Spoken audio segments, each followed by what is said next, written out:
亡くなった時に、その大事さに気づく。どうも、ババ切り札でございます。今回は、ムッチムチな太ももと育ち盛りのパイオツで話題を呼んだアトリエシリーズの新作、ライザのアトリエをクリア後レビューしたいと思います。では早速ですが、まずはこのゲームを一言で表したいと思います。わがままボディ、戦闘、錬金、すべてが最高の新感覚 RPG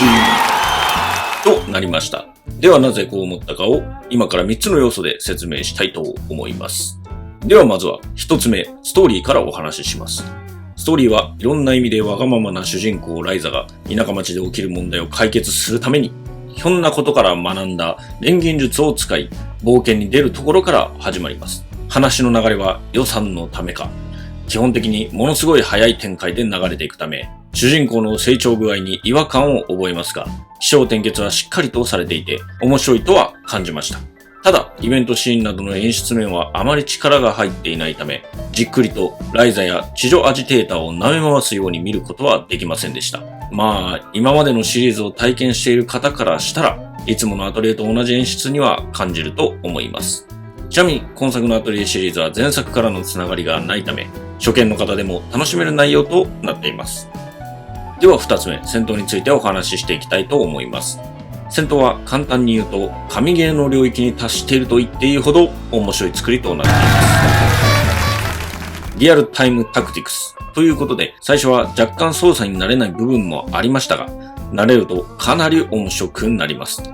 例えば今作では AP というポイントが非常に戦闘には欠かせないのですがこれの使い方に幅があるのがとても素晴らしい出来だと感じました。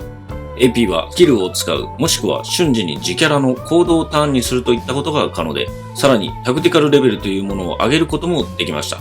タクティカルレベルとは戦闘中にのみ適用されるレベルなのですが、これは上がるごとにキャラクターを強化してくれるもので、徐々に攻撃回数が増えたり、いろいろな特殊効果を得られるといったもので、非常にスピード感と爽快感あるバトルを実現してくれました。また、今作はアイテムの使い方にも重要性を見出しており、コアチャージと言われるポイントの中でどのアイテムを使うかを考えるのも非常に面白かったです。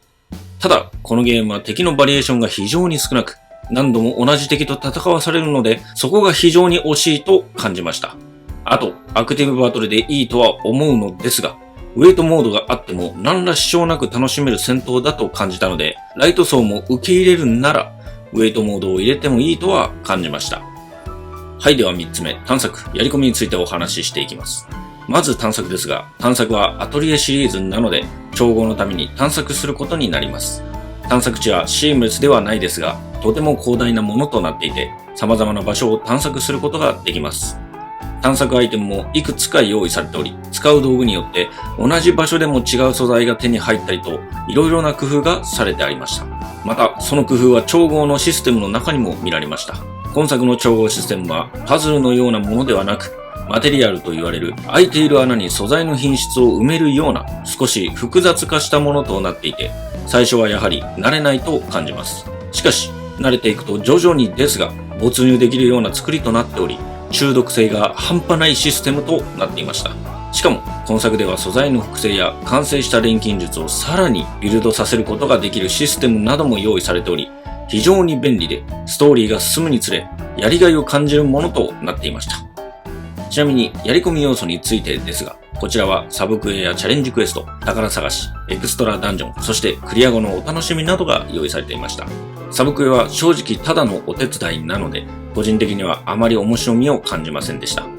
チャレンジクエストはキャラごとに出される課題をクリアするような内容となっており、個人的にはとても大好きな内容でした。宝探しはただただ特定の場所に行くだけのものなので、そこまでやり込めるようなものにはなってませんでした。エクストラダンジョンは普段取りづらい素材を取るような場所です。オンラインで共有もできるそうです。クリア後のお楽しみに関しては、イラストや資料が見れるようになったり、周回要素やクリア後の世界が楽しめるといったものが用意されていました。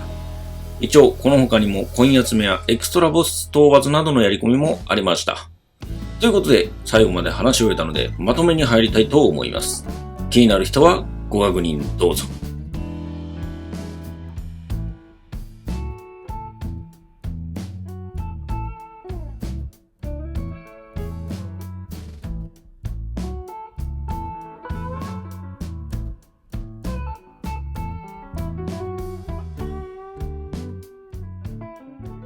個人的には普通に神ゲーとして見てもいい作品だと感じました。ただ、改善点はまだまだあると思いますので、次回作に期待したいです。ちなみに、私がこのゲームをクリアするのにかかった時間は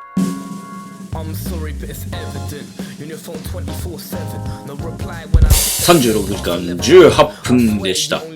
アトリエシリーズにしては結構長い間遊べた気がします。ということで今回はここまで。それではまだ。